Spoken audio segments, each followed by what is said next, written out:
welcome back to our show. We are lucky enough to have joining us Brooks Powell, who does build a lot more than lean-tos and probably doesn't put a whole lot of wax cardboard boxes together in order to create houses. In fact, he is the co-owner of Powell Custom Homes and Renovations, a company that has been renovating homes and maintaining homes in Seattle for more than 4 generations. Brooks, how are you, buddy? Doing great today, Ben. Thanks for having us on. Well, it's my pleasure. It's my pleasure. So, a lot of people have very different ideas of what they maybe want to do with a remodel. I've been joking about, forts in the woods, but a lot of people really do have to kind of come to terms with different aspects of maybe it's cost, maybe it's what's necessary, those wants, those needs. Tell us a little bit about Powell Custom Homes and Renovation and what you guys do and how you do it in order to really help your customers make those decisions. Well, one thing we've learned over the 104 years we've been in business, Ben, is that you really have to take a consultative approach. How old are you?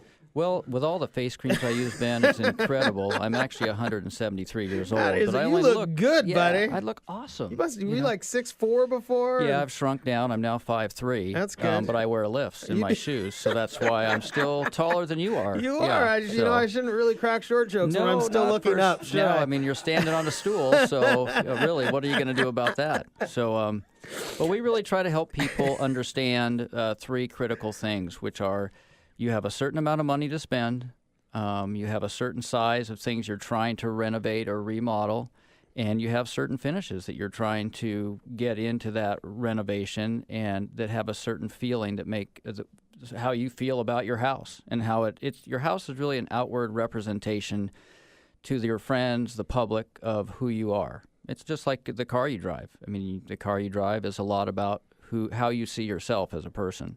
So we help people. Well, I know you drive a.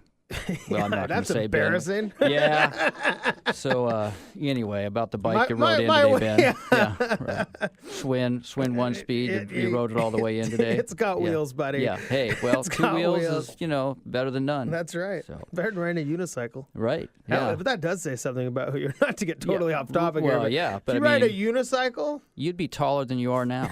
Yeah. So didn't want to bring back the height thing. Nose on. So.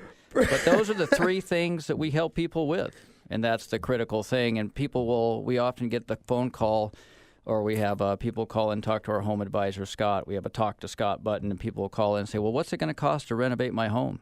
And the answer is it depends, and it depends on what the size you want to renovate, what kind of finishes you want, and how much you really want to spend. So it really starts with this consultation type approach, because we see it in the mortgage industry. I think a lot of people see it in their industry. People want this kind of instant bottom line number, which is impossible to give, and it's this kind of garbage in, garbage out scenario.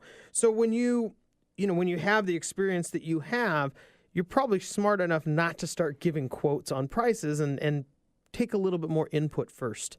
You have to take quite a bit of input, and people do. They're looking for, an instant text message on how much will my kitchen cost to renovate, or how much will my bathroom cost to renovate. Just like, how much is my monthly mortgage payment going to be? Mm-hmm. It depends. And so we go through a detailed analysis with folks. We do a phone conversation with them. We really talk about their needs, wants, and wishes, and those 3 things then play into those final numbers that you get to after you consider those. Some people, their need may be a basic shelter. A lean-to. Your lean-to that you live in now, and or they may want something. Their wants might be something a little bit bigger. Maybe it's 1,500 square feet with 3 bedrooms, 2 baths, or their wishes are for a palace with an in-ground pool. Mm-hmm. So it's considering those 3 things. And of course, that is across vast numbers of price ranges.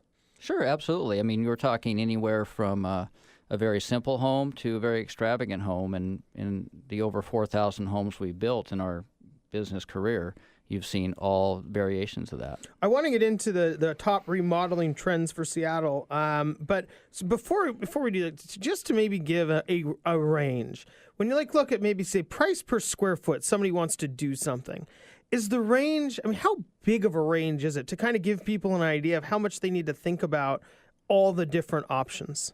The price per square foot is really a great way to think in a global approach to what it costs to do something.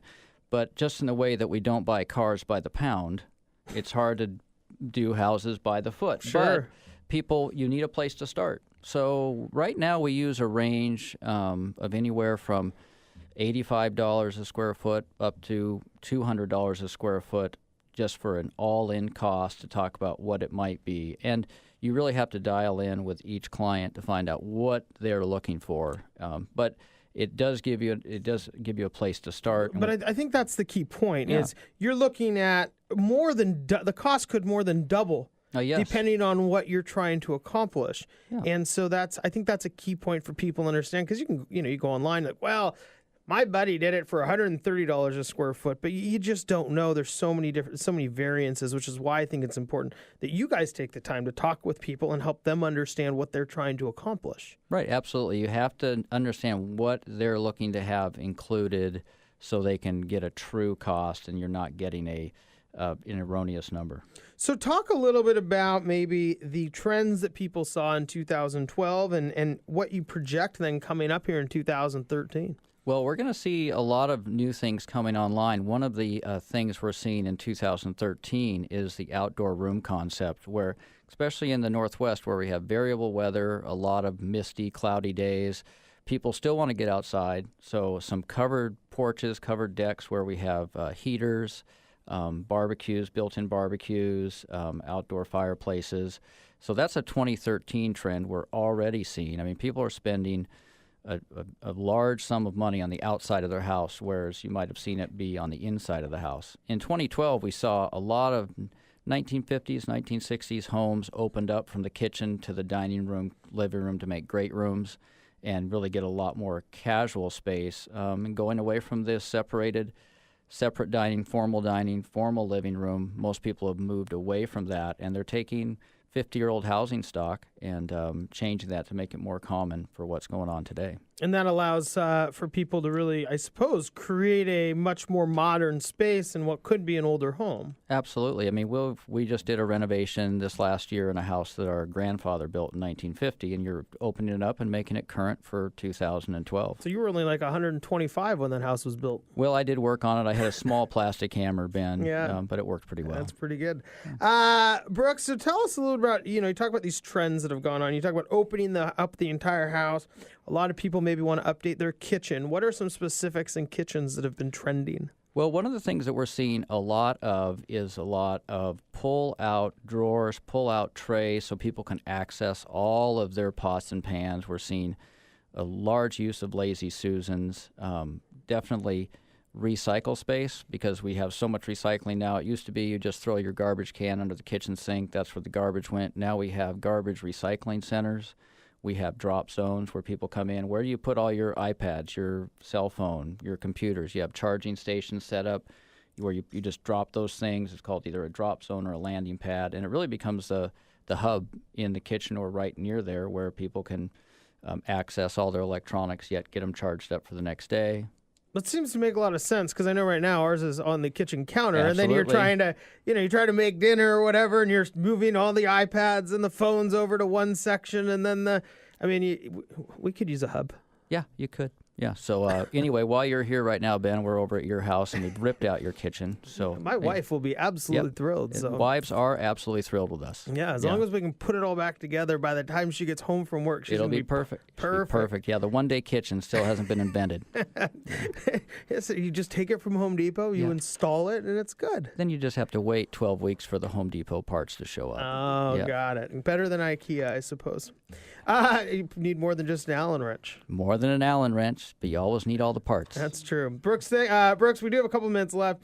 What do you see then happening, I guess, in bathrooms and then also just here in the future? Well, absolutely. Bathrooms, again, we're seeing one of the things that we've had 25 years of the jetted soaking tub. Jetted soaking tubs are gone. We are going in and every day we're taking out the jetted soaking tub. We're making a very large master shower. People are still concerned, well, do I need a tub to resell my house? And the answer is you don't absolutely have to have one. If you have a tub in the hall bath, that will work for if people have kids. But the master suite, again, is a oasis, a place away from the day-to-day grind. So people want some nice, clean surfaces and the large shower so they can get a good start to the day. Nobody uses a bath. Not as much as you think. But people are still hung up on, I need a bath to resell my house, and that's just not true The anymore. jacuzzi tub, The jacuzzi tub, they're gone. They're gone. Bummer. We'll put them in. We'll put a soaker in for folks, but when it comes down to it, if you want to soak, and put a hot tub outside. Okay, so when you start looking at all these different aspects, to me, it feels like people are trying to make their homes feel more like hotels. You know, we often get that response. People will say, hey, I took a picture, and when we're sitting down with them to do their needs, wants, and wishes, they'll whip out a picture on their iPad of a hotel they stayed in. And the hotels really can set a trend because the hotels are out there in front a couple of years, and they have lots of money to spend on finishes. Mm-hmm. And when people do travel, they see those finishes, and they're looking to bring those in. And oftentimes we'll see them in a spa environment, and they want to see that in their house. I know that simply from what my wife would want is that spa feel. I mean, absolutely. She tries to make our non-spa bathroom feel like a spa. Right. No, absolutely. And so you're really trying to get those calming effects into your daily life. Calming effects. Calming effects. That makes a lot of sense. Of course it makes a lot of sense. Place to put the iPad. Yep. And a place to go not soak but not have bubbles because nobody can deal with the noise anymore. That's right. They don't want all that noise of those jets. Brooks, thanks so much for joining us. And if you have questions, you have PowellRenovations.com. What was the Ask Scott?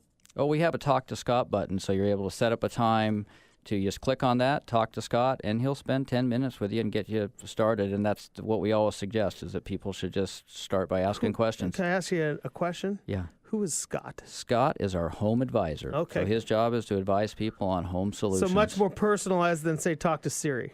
Yeah, much better than talk to Siri. Yeah, absolutely. Better than talk to Brooks. A Siri may be a thing that goes by the wayside. I think like Siri's gone. Yeah. Like jacuzzi tubs. Brooks, thanks so much for joining us. We do have to go to break. Stick around. We'd love to get some more of your opinions in the next segment. I'm Ben Brash, and that's Brooks Powell with Powell Customs Homes and Renovations. You're listening to Brashonomics.